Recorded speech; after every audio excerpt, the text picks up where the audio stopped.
in Belarus.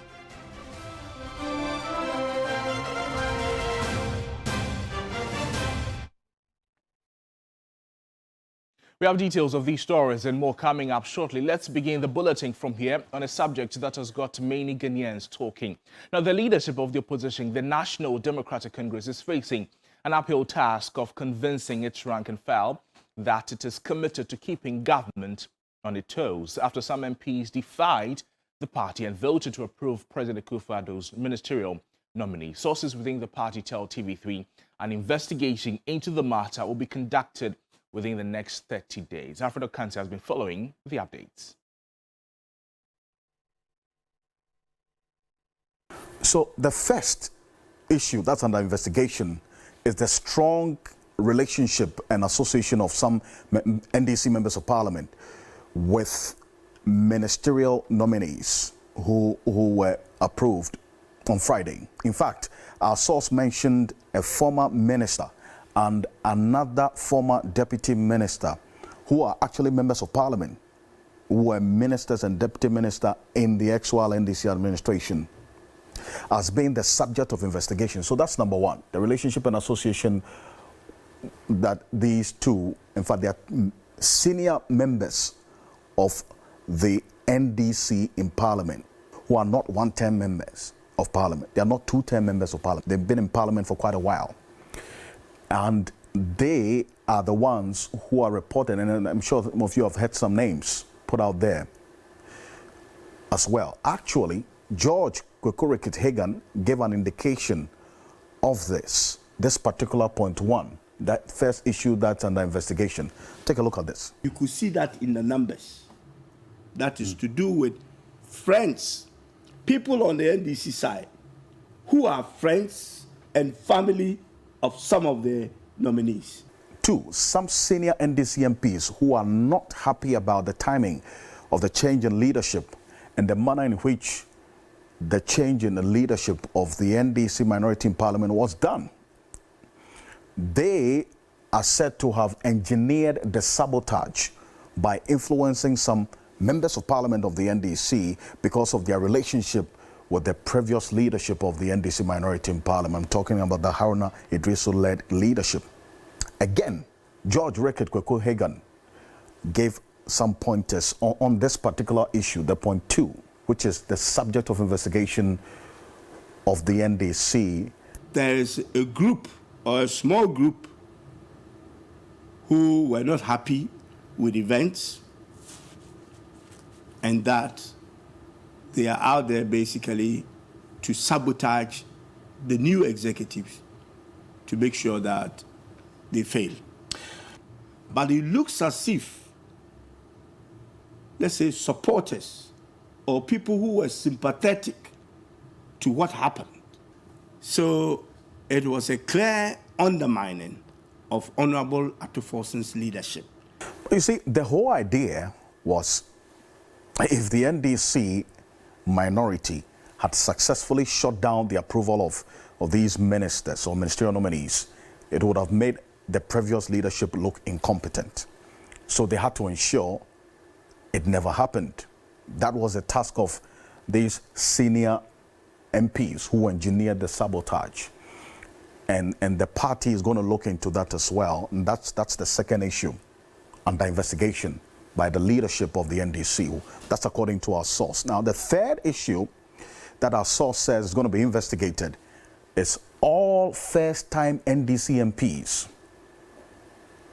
Now, this is because, according to our source, their inexperience and vulnerability may have got them influenced by some of the ministerial nominees and some senior NDC MPs who led the sabotage. So there are two things here that these of first-time NDC MPs may have been subjected to. Kwekuri Hagan said emphatically that the leadership of the party in parliament, I'm talking about the minority, knew that some of the NDC MPs were bribed. He said that. And that actually then complements this third point.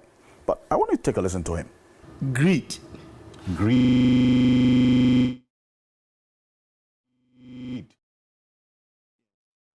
part of some of our MPs. NDC MPs. NDC MPs, yes. There are some people who don't see the collective interests of what we are trying to achieve as a party, and that they are more interested in themselves making money as quick as they can. So what you're saying is that some NDC MPs were bribed, they took money? Absolutely, no doubt. Now, the fourth issue that our source close to the leadership of the NDC says is going to be a subject of investigation is all female MPs except the Ketu South Member of Parliament, Ablaji Fagomashi. So the party says they are aware of this and the said allegiance and relationship between these female MPs, some of the female MPs, and the ministerial nominees and the NPP in Parliament. The fifth issue, which according to our source is going to be investigated in the next 30 days, is a young member of Parliament. In fact, that young NDC MP, it's an MP in the Greater Accra region, a constituency in the Greater Accra region, who has a past record of engineering a previous sabotage. So, from what we're learning, a top party leader, as in the NDC, is reported to have already called this young MP for an initial conversation on this particular matter and how he's said to have also been involved. So that was Alfredo Kanti explaining what exactly the leadership of the NDC may be investigating according to our sources. But moving on to some other subject, U.S. Vice President Kamala Harris is in the country as part of a three-nation African tour to deepen relations on the continent. She's expected to engage Ghana on issues relating to climate change, economy, as well as trade and youth empowerment through entrepreneurship.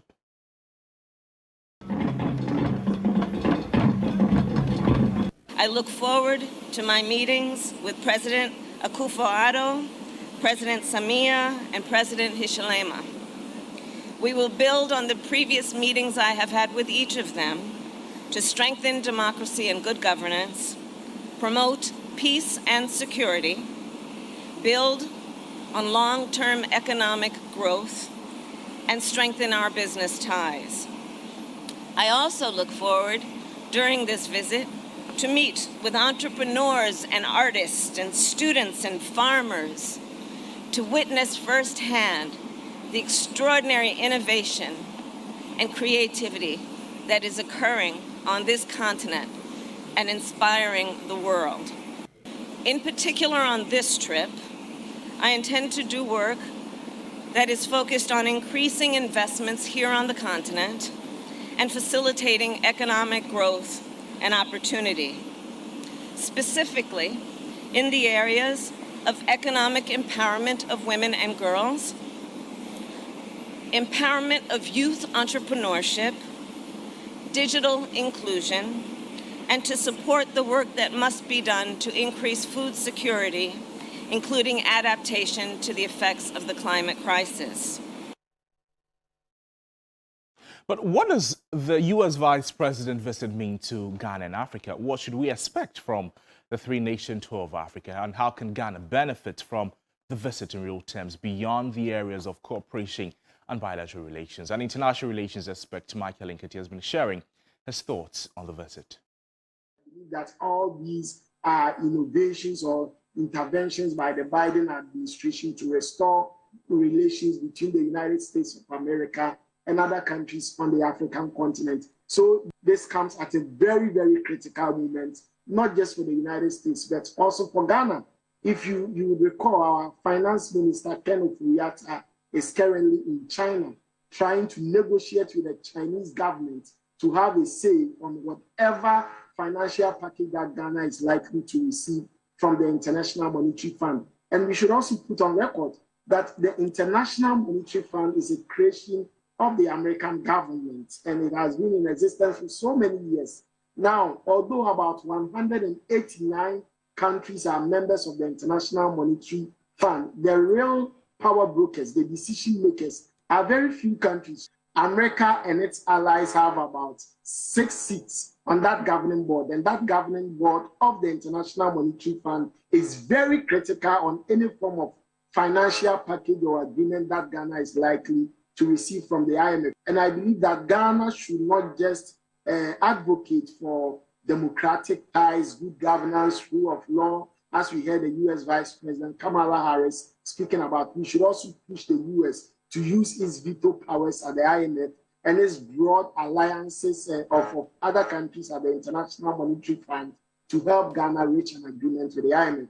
It is expected that by the end of March, if Ghana fails to reach an agreement with the International Monetary Fund, we are going to have very genuine crisis. Right. And I believe this comes at a very opportune time for the Ghanaian government to leverage on this visit.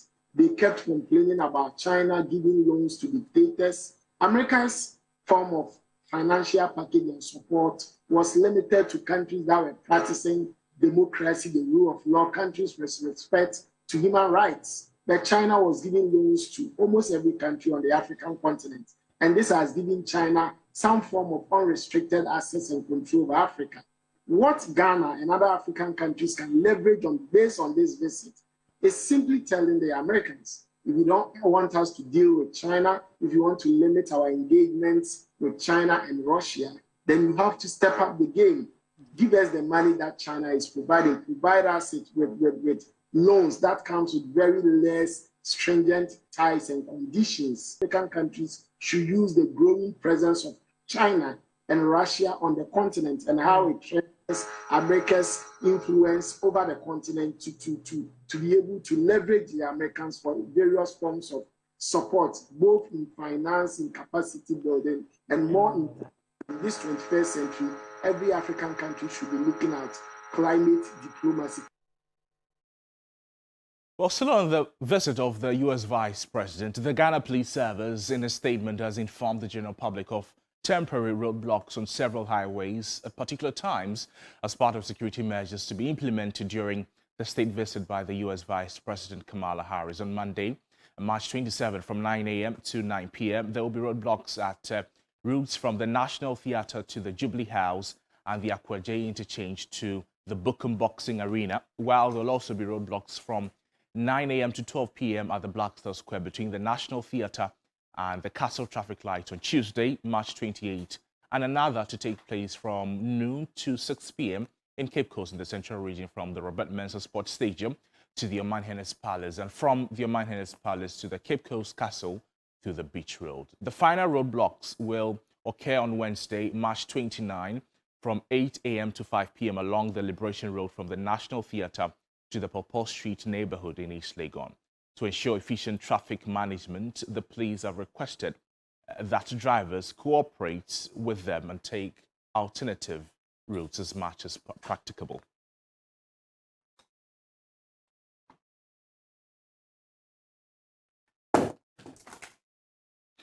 Away from that story, 920 children in Ghana born with clubfoot condition each year. Report by Peter Kwawadato.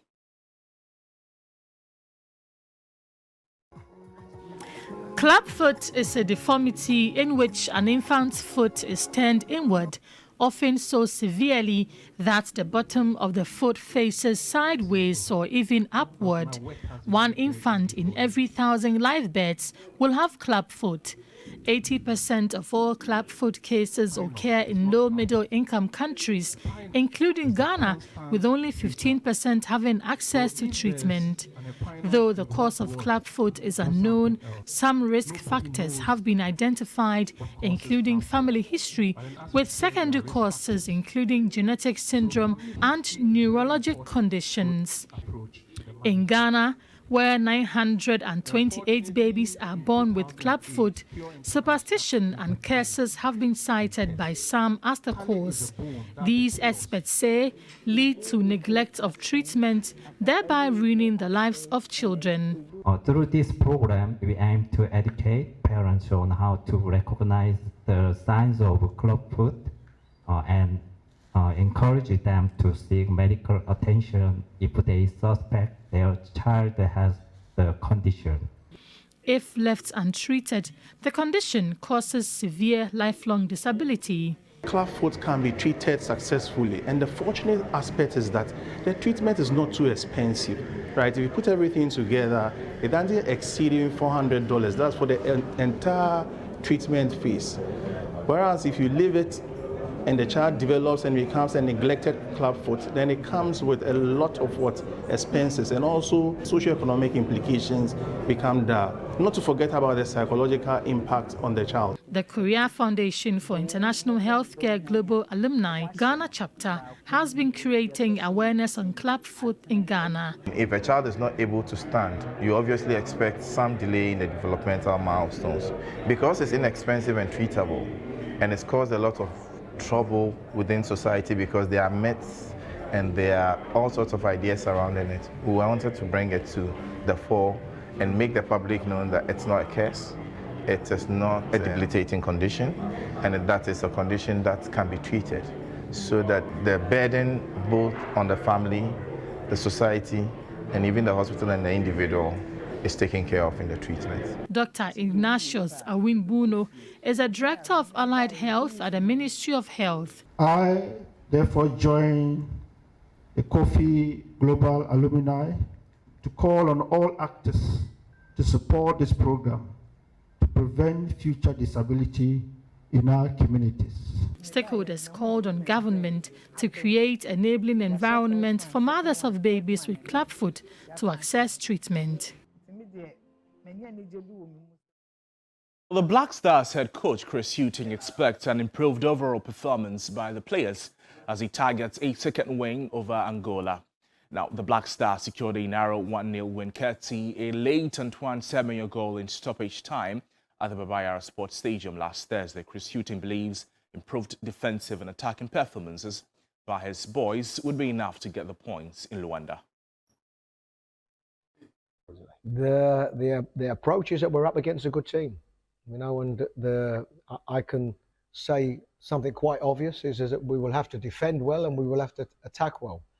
It's trying to get always trying to get them balances. We have to make sure that we are compact as a team. This is for sure, because they have good quality and they are a very technical team. But we're here to win the game, and you can't win the game unless you give yourself an opportunity to attack and to attack well.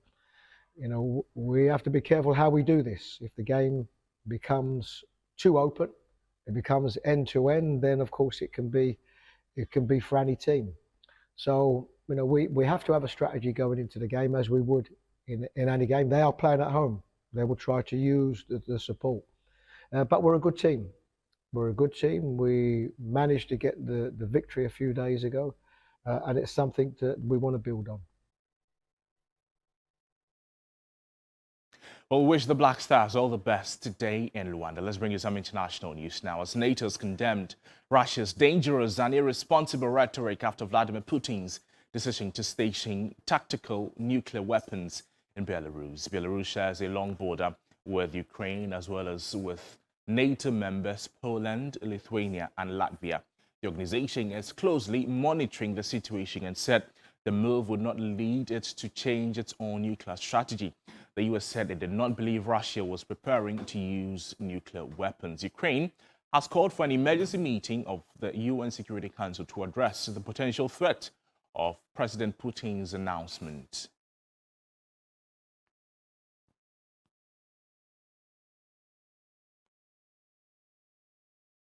Well, that's it for the news on New Day. There's always more news on our website, 3news.com if you log on. My name is Noble Crosby and Roland. Good morning. Good to see you.